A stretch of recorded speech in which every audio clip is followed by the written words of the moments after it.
Desde hace un tiempo para acá he visto cosas, señales, aptitudes de la Iglesia de Cristo que en particular me han llamado poderosamente la atención. Y es que cuando empiezan las manifestaciones de las cosas que se supone que ya están escritas, que ya Dios dio las revelaciones, la iglesia empieza como a tener un cierto tipo de temor en cristianos, porque yo entendería de que el temor lo tuvieran personas que no creen en Cristo, personas que no son convertidos, que no han nacido de nuevo. Yo he mirado casi con asombro a, a las maneras en cómo se enfrentan a las cosas que están aconteciendo en el mundo.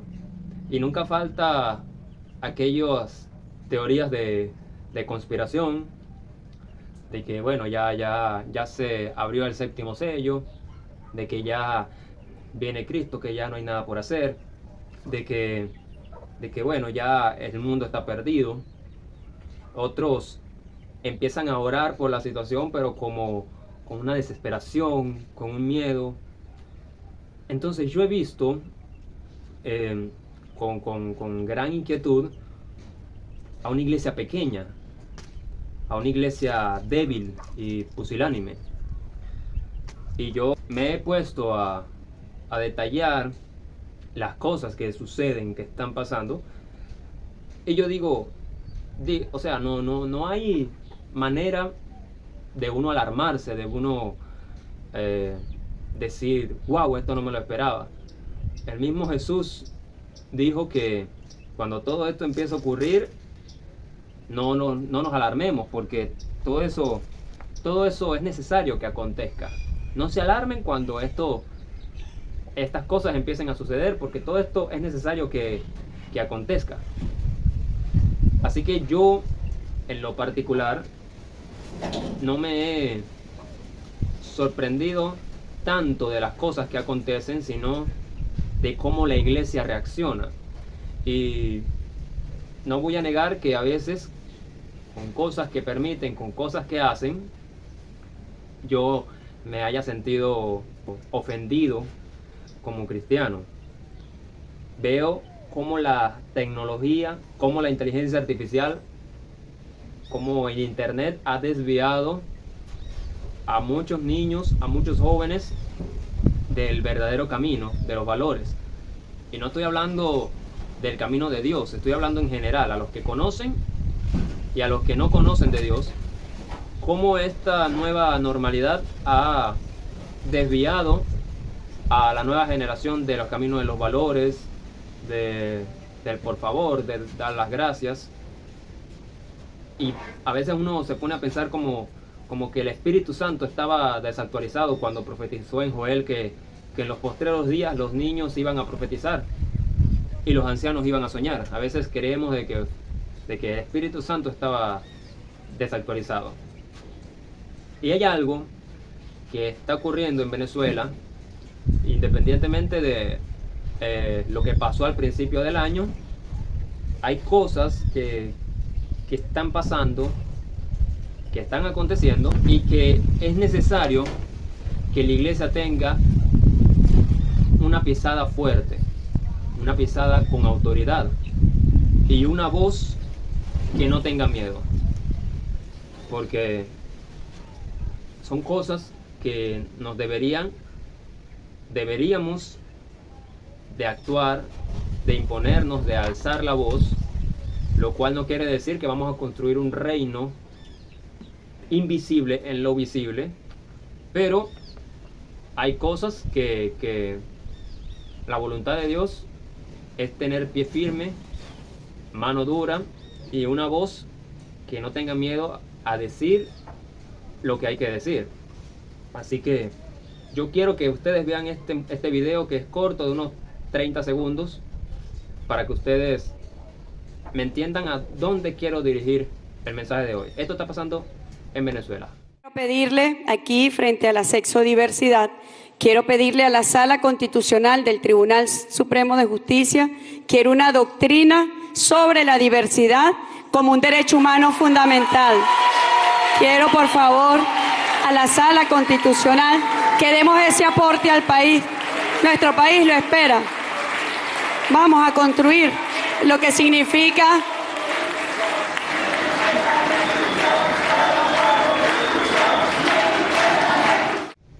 ese video que acaban de ver ahí, ese video o ese día fue exactamente hace como un mes atrás, donde la presidenta encargada dice esto que ustedes acaban de escuchar. Entonces, esto es implantar una nueva ley, o como dice ella, una nueva doctrina. Y cuando alguien hace de algo una ley o una doctrina, se tiene que inculcar en los libros de historia, se tiene que inculcar en los colegios, se tiene que inculcar en los deportes, y por ende, al ser una ley, no es de sorprenderse que pronto se tenga que inculcar, enseñar en la iglesia. A ese punto es el que quiero llegar. Porque cuando nos dijeron, o cuando dijeron a nivel mundial de que estas personas iban a estar, digamos, con derecho, que nadie los iba a discriminar, todos obedecimos porque somos ciudadanos de bien. Es como alguien que cree que los extraterrestres existen. Esa es su manera de pensar, su convicción. O nosotros los cristianos tenemos nuestra fe, nuestras convicciones, pero cuando eso se convierte en ley, se vuelve la cuestión profunda, se vuelve hasta casi personal. Porque si yo tengo mis convicciones, soy cristiano, me autoconsidero cristiano, y un presidente se monta en el poder y dice que porque él es católico, todos los ciudadanos de ese país tienen que ser católicos, o vamos a inculcar en todas las áreas que se tengan que enseñar el catolicismo, que tengan que adorar a la Virgen, yo voy a tener un serio problema con ese presidente, porque es cuestión meramente emocional. No estoy discriminando a los que piensan distinto. Estoy diciendo que no es posible de que tengan que inculcar una ley para que puedan ser aceptados. Yo no tengo problema con este tipo de gente, al contrario, porque estaría en contra de lo que vengo predicando desde hace 5 años. Estoy hablando acerca de los que hacen esto una ley, y todo lo que tenga que ver con una ley siempre involucra a la iglesia, al cuerpo de Cristo, porque nosotros somos ciudadanos y siempre tenemos que adaptarnos a las nuevas leyes. Entonces, ¿qué vamos a hacer cuando en el día de mañana se pare un presidente y diga que no se aceptan las Biblias en cierto país, como ya empezó en Nicaragua, están prohibidas? ¿Qué vamos a hacer como en este caso se pare uno y diga que hay que hacer una doctrina sexual? ¿O qué vamos a hacer cuando digan que los niños se tienen que casar, sea con hombre y mujer, o mujer con mujer, u hombre con hombre? ¿Qué vamos a hacer cuando se empiecen a promover las leyes de que los niños se puedan cambiar de sexo? Las decisiones se toman antes, no en el momento que están pasando. Mi pregunta es, ¿qué haría el Señor? Ahora sí hay que preguntarnos, ¿qué haría el Señor? Porque nosotros siempre tenemos que pensar a través de cómo haría Cristo, pensaría Cristo, actuaría Cristo en la situación que estamos viviendo. Se decía que el César era divino. Se decía que el César era como un dios en la tierra. Las monedas romanas tenían una imagen inscrita, impresa, si se puede decir, del César. Y cualquier israelita o judío consagrado no llevaba esa moneda, porque era ir en contra del mandamiento de no tendrás imágenes de dioses ajenos. Entonces un día Jesús estaba con sus discípulos y llegaron unos hombres a preguntarle, estos que vienen con las preguntas trampa, Señor, sabemos que eres un hombre íntegro, lleno de bien, lleno del Espíritu de Dios. Primero le hicieron un halago y después le preguntaron, dime, ¿es lícito pagar los impuestos al César o no? No era una pregunta normal. La moneda del César decía Vivi Filius, Divi Filius. O sea, decía hijo de Dios.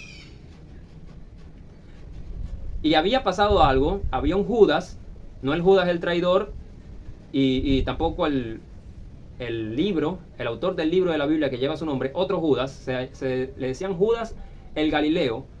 Era un hombre que se había negado, se había rebelado a pagar los impuestos.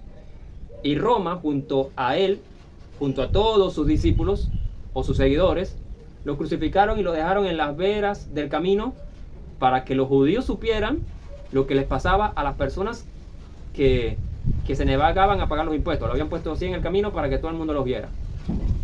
Entonces, si Jesús decía sí, paguemos al César, se consideraba como alguien que no es judío. Entonces, si decía no, entonces Roma tenía disponible otra cruz. Entonces Jesús les dice, hipócritas, ¿por qué me tienden trampa? Muéstrenme la moneda para pagar el impuesto. No se pierdan este detalle.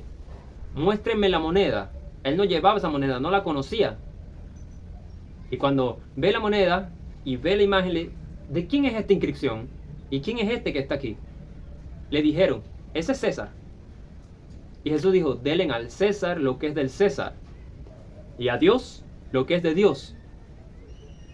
Y cuando Jesús dijo eso, a diferencia de lo que se cree, que estaba intentando quedar bien con Dios y con el gobierno, o como dicen por ahí, con Dios y con el diablo, no, ese es el Jesús domesticado de Hollywood, el que nos han vendido toda la vida. Cuando Jesús dice, dad a César lo que es del César, y a Dios lo que es de Dios, en realidad estaba firmando su sentencia de muerte. Porque para Roma decir que algo no era del César era traición, todo era del César. Roma se adueñó del templo y de las llaves del templo. Herodes había guardado las llaves del templo sagrado y el sacerdote tenía que írsela a pedir una vez al año. O sea, Roma intentó poner bajo llave a un reino espiritual. Y yo me pregunto si no estamos dándole al César lo que es de Dios. Porque cuando nosotros obedecemos ciertas leyes, o cuando nosotros nos callamos ante ciertas cosas que pasan en nuestra nación o en nuestra familia, estamos dándole al César lo que es de Dios. Así que yo tengo que decirle esto al Estado o a quien escuche, de que la iglesia no es de ustedes. La iglesia no le pertenece ni a una doctrina sexual, no le pertenece ni a presidente ni a presidenta, no le pertenece a ninguna organización mundial. La iglesia le pertenece a Cristo. Y yo sé que me puedo meter en problemas con este mensaje porque en Venezuela, para los que no saben o no están residenciados aquí, en Venezuela inventaron una ley que es llamada la ley, bueno, no sé si es llamada, pero se dedica a eso, se refiere a una ley a no implantar el odio. Entonces, si tú eres un tipo entrometido como yo y estás diciendo esto, puedes ir preso, literalmente. Tú no puedes en tu propia casa decir, soy del gobierno, soy opositor, porque vas preso, porque estás implantando el odio. Tú no puedes decir que inclusive que no eres del partido que ellos prefieren que seas, porque automáticamente eso es un acto delictivo. Si creen que estoy exagerando, Dios sabe que no. Isaías 51:17 dice, ¿quién eres tú para que tengas miedo del hombre, que es un mortal, y es del hijo del hombre, que es como heno? ¿Ya olvidaste a Jehová tu hacedor? Pregunta el Señor. Una pregunta retórica. Y este temor de la iglesia es debido a la falta de un temor más grande, el temor a Dios. El temor a Dios es uno de los temas más ausentes que se haya tocado como sermón en esta generación. Nómbrenme un solo sermón que hayan escuchado por lo menos esta semana que hable acerca del temor a Dios. Hebreos 12:28 dice: así que recibiendo nosotros un reino inconmovible, tengamos gratitud y mediante a ella sirvamos a Dios, agradándole con temor y reverencia, porque nuestro Dios es un fuego consumidor. Es un fuego que todo lo consume. Entonces, es torpe pensar de que al mismo Dios que uno ama, no hay que temerle. Porque hay personas que se centran solamente en el amor a Dios y les gana el libertinaje y la mundanalidad. Como hay personas que se centran solamente en el temor de Dios, entonces les gana el legalismo. Es una hilera, una cuerda floja que hay que llevar el control. Y este temor o esta falta del temor a Dios es la que hace que muchos también critiquen a hombres de Dios. La falta del temor a Dios es lo que hace que muchos ministros critiquen a hombres de Dios. Yo siempre le digo a cualquiera, olvídate del temor a Dios. Piensa nada más en que tengas a tu mamá viva. Yo, con la edad que tengo, si me pongo en este programa a hablar mal de otro ministro, mi mamá ahí mismo viene y me dice: ¿qué haces? Yo no te llevé cuando niño a la iglesia para que empieces a hablar mal de otros ministros. Dedícate a predicar, que fue a lo que Dios te llamó. Ese respeto hacia los ministros es temor a Dios. David estaba siendo perseguido por su suegro Saúl. Saúl, su suegro o su ex suegro, el que había llevado a su hija al altar para que se casara con él, ahora lo perseguía y lo quería matar. Y David, escondiéndose de Saúl, se escondió en una cueva por unos días, por un buen tiempo. Y un día Saúl llegó a esa misma cueva y dice la palabra que empezó a hacer sus necesidades. Se supone que era número 2, no número 1. Disculpe que sean tan explícitos, pero esto es importante para lo que va a pasar. Saúl se mete en la cueva a hacer sus necesidades y está David con su espada, con sus hombres. Y David contuvo a sus hombres. Y solamente le quitó un borde de su manto, un pequeño pedazo de tela. Porque David dijo: Dios me libre de tocar al ungido. David no respetaba tanto a Saúl, sino al aceite que había caído sobre él, con todos los errores que él tenía. Porque sabía que el mismo cuerno de aceite que lo había ungido a él, había ungido a Saúl. Eso es temor a Dios. A mí nunca me ha importado lo que otros pastores digan, lo que otros pastores declaraciones que hagan, porque Dios no me llamó para ser policía de la santidad ajena. Y yo respeto la unción que tiene ese ministro, porque yo no sé por qué Dios lo usa, con qué motivo Dios lo usa. Y entonces yo siempre digo: Dios me libre de tocar a cualquier hombre de Dios, esté haciendo las cosas bien o esté haciendo las cosas mal, lo que piense, lo que haga. Dios me libre de tocar al ungido, dijo David.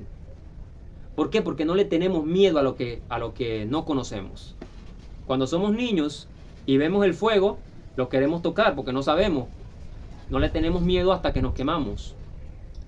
Así que la gente que no tiene temor a Dios, temor de Dios, es porque es gente que no lo conoce tampoco.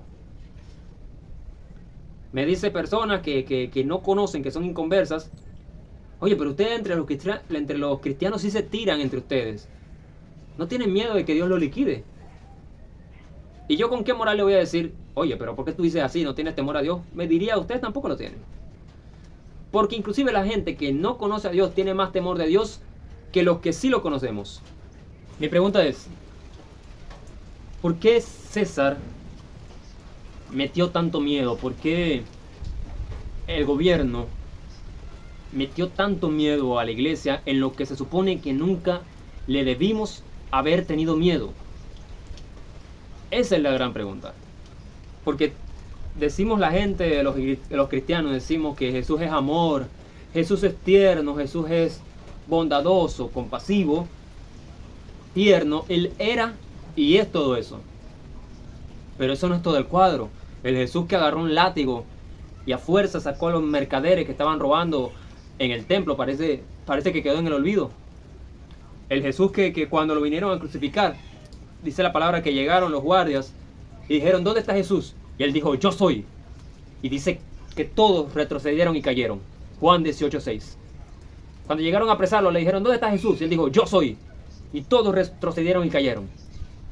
En la pesca milagrosa, cuando Jesús hizo el milagro, Pedro dijo, no, apártate de mí, Señor, soy demasiado pecador para estar delante de ti.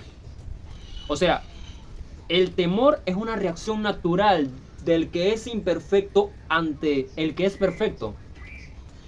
Es como estar un cuerpo mayugado, flaco, desnutrido y estar ante la persona más bella del mundo. Entonces, ¿es posible amar a Dios y temerle al mismo tiempo? Sí. Así como cuando un padre y un niño están en su casa y el padre le da una orden, le dice al niño, mira, no salgas a la calle, y el niño desobedece. Entonces después se da cuenta que la disciplina del padre es estricta. Entonces después no se escapa. ¿Por qué? Por temor a meterse en problemas con su papá. Y cuando crece es que se da cuenta de que el papá, la severidad de su padre era porque lo amaba. Porque cuando se es niño no se sabe, o sea, el niño no sabe que si sale lo pueden secuestrar, se lo pueden llevar, le puede pasar un accidente. Y esa es la manera en que Dios actúa. Y en la palabra de Dios hay muchas promesas, que se las voy a dejar escritas aquí abajo. Hay muchas promesas para las personas que le temen.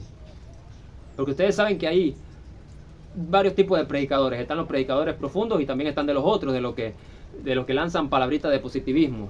Yo digo, ni esos las encuentran.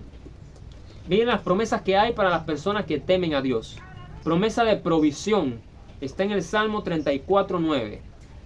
Promesa de protección, Salmo 33:18. La promesa de la pureza está en Salmo 103:12. La promesa de la prosperidad está en el Salmo 128:14. La promesa para los días prolongados, Proverbios 10:27. Promesa de la perpetuidad, Deuteronomio 5:29. Yo digo, ¿por qué no predicamos más acerca del temor a Dios? Mira todas las bendiciones que hay para los que temen a Dios. No hay que orar por provisión, no hay que orar por prosperidad, no hay que orar por perpetuidad, no hay que orar por casi nada teniéndole temor a Dios. Hay que orar por amor. Si ustedes saben que las últimas palabras de las personas se consideran las muy importantes. Y las últimas palabras del rey David, ¿sabe cuál fueron? Si tuviéramos que poner algo en su epitafio, serían estas palabras. Están en el segundo libro de Samuel, capítulo 23, el versículo 3. Dice, ¿habrá un justo entre los hombres que gobierne con temor a Dios? Habrá un justo entre los hombres que gobierne en el temor de Dios. Imagínate que nuestros presidentes gobiernen con el temor a Dios. Sería un cambio todo. Sería un cambio todas las organizaciones corruptas que se ven en el mundo. La falta del temor a Dios cambia las prioridades. Por eso es que muchos, Dios les permite estar en una situación crítica, porque sabe que si le dan un poquito más, automáticamente ya Dios empieza a ser segundo lugar en la lista, empieza a ser un objeto más entre varias listas de prioridades. En Éxodo 32 narra la historia de cómo una persona puede cambiar el temor a Dios por prioridades o por temor a los hombres, que es peor. Dice la palabra que Moisés sube a la montaña para buscar las tablas de la ley, o para que Dios les dé las leyes, y se fueron Aarón y Josué. Pero la palabra dice que Aarón se devolvió No dice por qué. Por alguna razón dice la palabra que Aarón se devolvió. Tal vez sería porque Aarón se sentía más cómodo en la presencia de los hombres que estar en la presencia de Dios. En cambio, Josué quería estar tan cerca como pudiera de la presencia de Dios. Entonces, como Moisés había tardado mucho, ya era casi un mes que no había bajado del monte, Dios todavía no se había revelado, los israelitas empezaron a estar un poco incómodos. La gente siempre necesita algo para adorar. Por eso yo siempre digo que todos somos adoradores. Creas en Dios o no creas, todos somos adoradores. El ser humano nació para adorar. Puedes adorar a una esposa, puedes adorar al dinero, puedes adorar un trabajo, adorar a la casa, o a Dios o a Satanás, pero somos adoradores. Y el pueblo, como veía que Moisés ya hace un mes que no bajaba, que Dios no se manifestaba, le dijeron a Aarón, le dijeron, mira, haznos un ídolo. Y Aarón viene y le dice, bueno, tráigame sus zarcillos, tráigame sus pulseras que tienen de oro. Entonces dice la palabra que Aarón metió todo eso que le dieron los israelitas, lo metió y le dio forma de buril. Y hizo un becerro de oro. Y se los enseñó al pueblo y le dijo, estos son sus dioses que los sacaron de Egipto. Aarón, mi hermano, Aarón, el copastor, el segundo después de Moisés, había visto cada plaga de Egipto, cada milagro. Y ahora, por temor a los hombres, decide crear un becerro de fundición y encima decirle de que ese había sido el Dios que lo sacó de Egipto.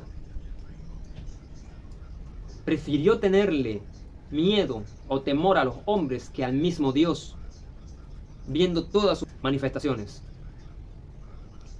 Entonces cuando Moisés baja, ve que la gente tiene un total, una fiesta, unas orgías, cosas que desagradaban a Dios. Y cuando Moisés lo enfrenta, ¿qué hiciste, Aarón? Aarón mira lo que le dijo el caradura este. Le dijo, no se enoje mi señor. Tú sabes que el pueblo es inclinado al mal. Me dijeron, haznos un ídolo. Y yo le dije, ¿tienen oro? Sí, bueno. Y me dieron los jodos. Lo metí en el fuego y salió este becerro. O sea que tú agarras un oro, lo metes en el fuego y se arma un becerro solo. El tipo no asumió responsabilidades en nada. O sea, me dieron el oro, lo metí en el fuego y salió este becerro. Provocaba matarlo de verdad. Si no ofendes a los hombres, estás ofendiendo a Dios. Yo soy alguien que ofende mucho, y no porque me guste ofender, sino por cosas que digo, por cómo predico, por las cosas que me atrevo a expresar. Y hay algunos que se ofenden. Y sí, en la vida vamos a ofender a gente. En la vida vive lo suficiente y ofenderás a alguien. Solo asegúrate de que ese alguien no sea Dios. Y en la Biblia hay otro ejemplo de Saúl. Saúl había terminado una batalla, había salido victorioso. En el capítulo 1 de Samuel 14:35 dice la palabra que Saúl levantó un altar a Dios. Sería el primer altar que levantara a Dios y el último. Una sola vez le reconoció a Dios que sus victorias eran por él. Un capítulo más adelante, en el capítulo 15, cambia la cuestión. Dice que Saúl, el capítulo 1 de Samuel 15, Saúl se levantó un monumento. O sea, un capítulo atrás Saúl le había hecho un altar a Dios. Un capítulo después el hombre se hizo un monumento para él. ¿Me permites que te haga una pregunta? Porque yo también me la hago a diario con mi propia vida. ¿Estás levantándole altares a Dios o estás levantándote monumentos a ti mismo? Y esto es grave, porque yo he visto personas en las iglesias que siempre es con el yoísmo, con el faranduleo, con cosas como el que se está exaltándose a sí mismo. Dios no está en contra de la fama. Dios le dijo a Abraham, haré de ti una nación grande, serás bendición y engrandeceré tu nombre. Dios no está en contra de la fama. Dios está en contra de que nos llevemos la gloria. Y Saúl se había levantado un monumento. No reconocer de que nuestras victorias es por Él y para Él. De que nosotros no somos nada sin Él. Somos nada sin Dios. Y nosotros, si le seguimos teniendo miedo al hombre, vamos a perder el temor de Dios. Jesús dijo en Lucas 12:4, no tengan temor a los que matan el cuerpo, porque nada más pueden hacer. Yo les enseñaré a quién temer. Temed a quien después que te da la vida tiene el poder para echarte al infierno. De cierto os digo, a ese temed. ¿Más clarito? En otra oportunidad, Saúl, Dios lo había mandado a destruir una ciudad que acabara con toda la ciudad, con todos los habitantes, con el rey, con los animales. Y Saúl no mató al rey y agarró los mejores animales, los más gordos, los más bonitos, y se los trajo a su reino. Y Samuel, cuando lo enfrenta, le dice: Saúl, ¿qué estás haciendo? Y Saúl le dice: sí, yo pequé, pero por favor, hónrame delante de los hombres. En 1 Samuel 15:30, hónrame delante de los hombres.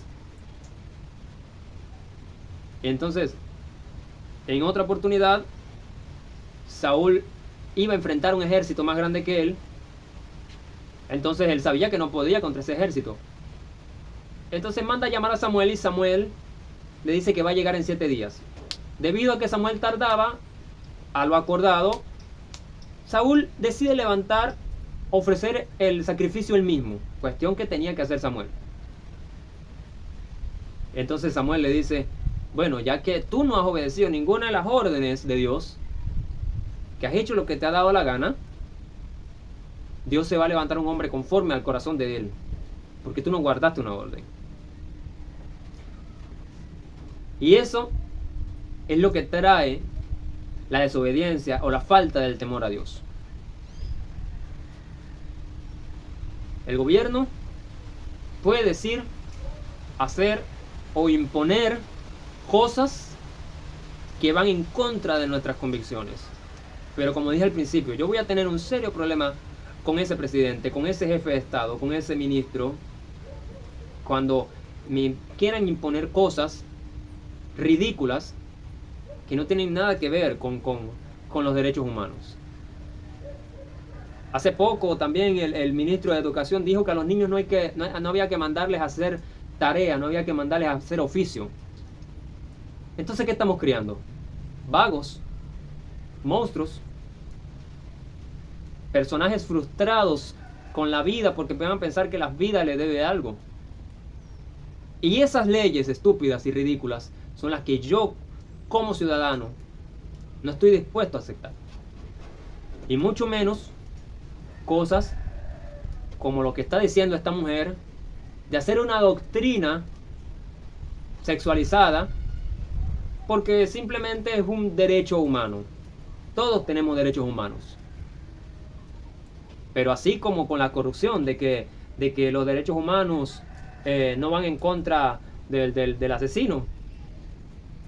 Así como los derechos humanos que siempre, o sea, si un asesino viola a un niño, entonces resulta que al tipo no se le puede ni siquiera meter una cachetada porque él tiene derechos humanos y porque está infringiendo la ley. Esa corrupción, o esta cuestión de que inventaron ahora una ley de amnistía, entonces hombres que salen, violadores que han vuelto a vivir en la casa con el niño violado, y pretenden que si el que diga algo está levantando el odio a la comunidad. Y esas cosas yo no estoy dispuesto a aceptar. Y las personas que salgan con el versículo de que no, el que está en contra del gobierno está en contra de Dios, que hay que someterse a las leyes, están ignorando el resto de las escrituras, de los misioneros y los apóstoles que se hacían matar cuando un dictador decía algo en contra de sus convicciones. Y a propósito del César en los tiempos de Roma, yo estuve pensando mucho qué vamos a hacer como iglesia, porque yo me considero un hombre que teme a Dios y estoy dispuesto a levantar la voz si en este país se llega a normalizar de que en eventos de Halloween o eventos de carnavales este tipo de personas quieran poner en sus pancartas cosas con Jesús con una bandera de arcoíris, o decir abiertamente que Dios es gay. No estoy permitiendo, no voy a permitir eso. No voy a estar de acuerdo y no me voy a quedar callado con eso.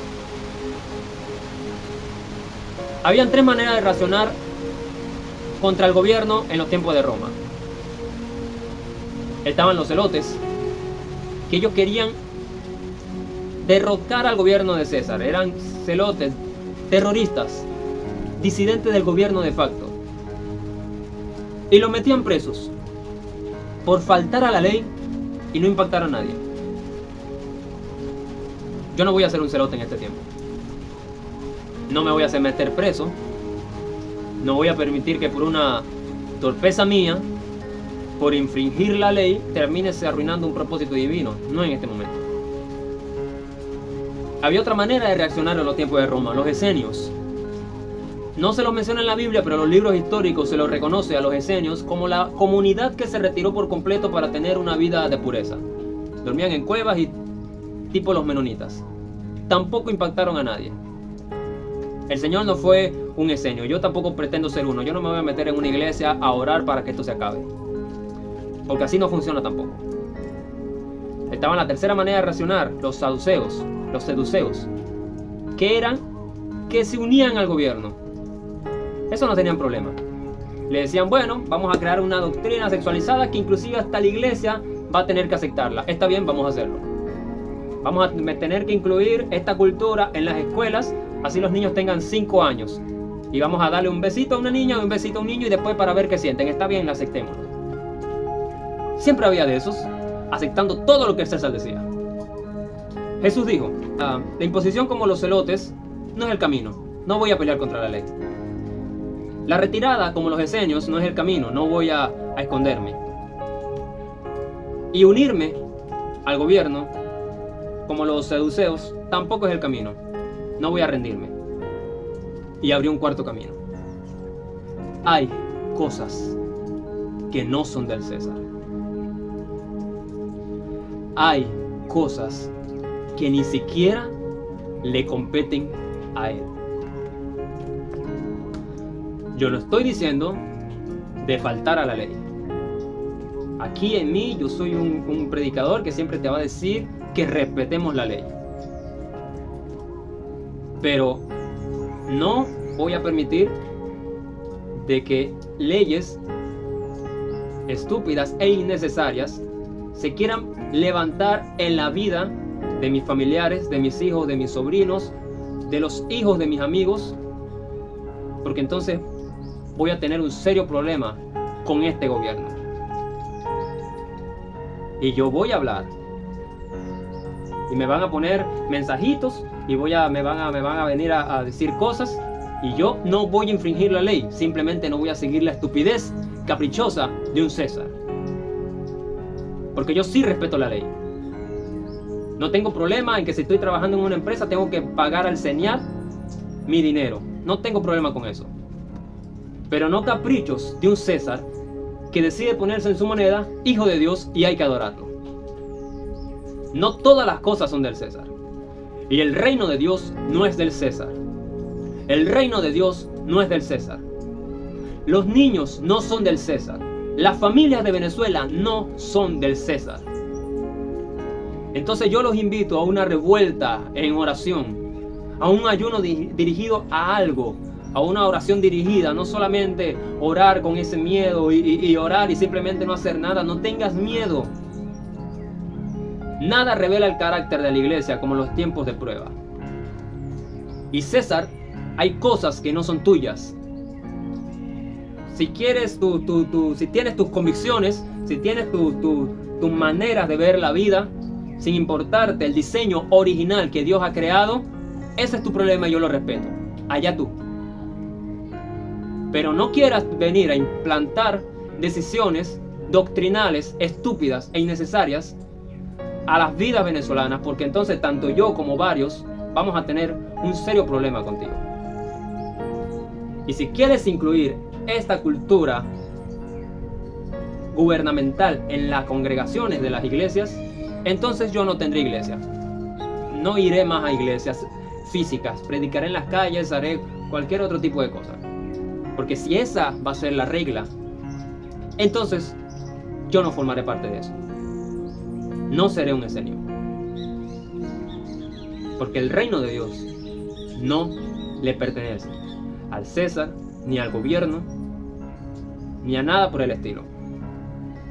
Así que yo le pido a Dios que se levante una generación de José, una generación de David, una generación de Moisés, que los César, que los faraones, que los Nabucodonosor reconozcan, como reconocieron de Daniel, como reconocieron de José y como reconocieron de Moisés, que no hay más salida sino por Dios, el verdadero Dios, y con sus mismos mandamientos. No el Dios happy, el Dios digamos que se deja manejar ante sus situaciones, porque muchos agarran a Dios y lo ponen eslogan para sus campañas políticas, pero hacen lo que les da la gana. Y entonces hay cosas que no son tuyas. Y la gente de iglesia que se presta a esto, espero que puedan tener Dios un encuentro con ellos para abrirle los ojos, para saber de que están haciendo las cosas mal. Padre, te pido por todos estos guerreros, por todas estas hombres y mujeres de Dios, por todos estos obreros, por estos soldados que están en pie y que están llegando, sabiendo de que va a llegar el momento de la batalla. Te pido, Señor, que tu Espíritu Santo, tu fuego, así como el Pentecostés, se inunde en las iglesias, y que ese fuego, esa llama quede viva para pelear como un buen soldado de Jesucristo y pelear la buena batalla, como dice Pablo. Así tengamos que morir, porque el morir para mí es Cristo, y el vivir para mí es Cristo, y el morir, si nos toca, es ganancia. Que Dios te bendiga, que Dios te guarde, temple como raíz de cedro, que no se te borre nada de lo que he dicho. Si quieres volver a escuchar el mensaje, lo puedes escuchar una y otra vez hasta que se quede grabado en las tablas de tu corazón, de tu mente y de tu cuerpo, de tu alma y de tu espíritu, todo lo que Dios nos ha enseñado, nos ha hablado hoy. Que Dios te bendiga, que Dios te guarde. Es un honor combatir a tu lado.